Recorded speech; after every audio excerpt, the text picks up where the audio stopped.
ada optimisme di pasar lah, pelaku pasar bahwa kita akan membaik terus ke depan. Kalau saya lihat fondasi ekonominya yang sudah agak membaik sekarang, tahun ini akan lebih baik lagi karena kebijakan kita dengan BI sudah amat sinkron, harusnya ekonomi akan tumbuh lebih cepat. 6 bukan mustahil dicapai tahun ini, jadi pelaku pasar siap-siap aja. Tahun ini 10.000, itu bukan angka yang mustahil dicapai. Pada pembukaan perdagangan Bursa Efek Indonesia di awal tahun 2026 pada Jumat 2 Januari lalu, Menteri Keuangan Purbaya Yudi Sadewa buka suara soal target pergerakan indeks harga saham gabungan IHSG. Di tahun ini Menko Purbaya memproyeksikan nilai IHSG mencapai level 10.000. Optimisme tersebut didasari kinerja pasar sepanjang 2025. Tahun lalu IHSG tercatat 24 kali memecahkan rekor all-time high dan ditutup pada level 8.646,94. Target Menko Purbaya dinilai sebagian pihak cukup ambisius.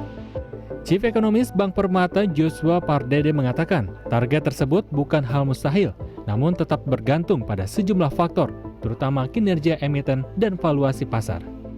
Nah, artinya memang harus ada dua prasyarat. Yang pertama adalah tentunya laba emiten naiknya cukup tinggi dan juga pasar bisa dalam hal penilaiannya ataupun dalam hal valuasinya pasar itu yang lebih tinggi dari setiap rupiah labanya.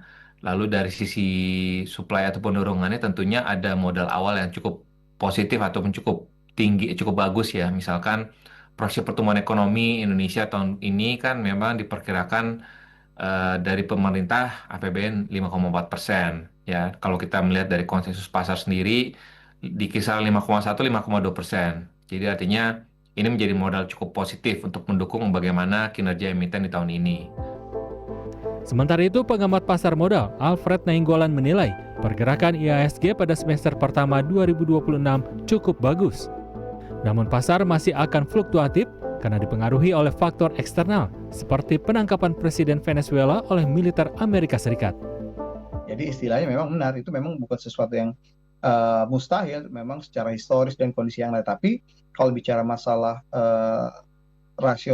rasionalitasnya, tentu ini saya tidak bicara kepada apakah itu rasional, tetapi itu menjadi rasional karena ada beberapa faktor yang kita lihat bisa menjadi cara untuk bisa tumbuh ke level 10.000. Tapi kalau bicara masalah optimisme sampai kepada 10.000 sampai saat ini saya melihat dengan kondisi-kondisi yang saya sebutkan tadi sepertinya memang menjadi sebuah hal yang cukup berat bagi indeks kita, karena sekali lagi faktor eksternal atau faktor global akan kembali menjadi faktor yang cukup berat bagi pertumbuhan IHSG kita. Jadi kalau kita lihat di tahun 2025 indeks kita kan tumbuh kurang lebih sekitar 22%-an.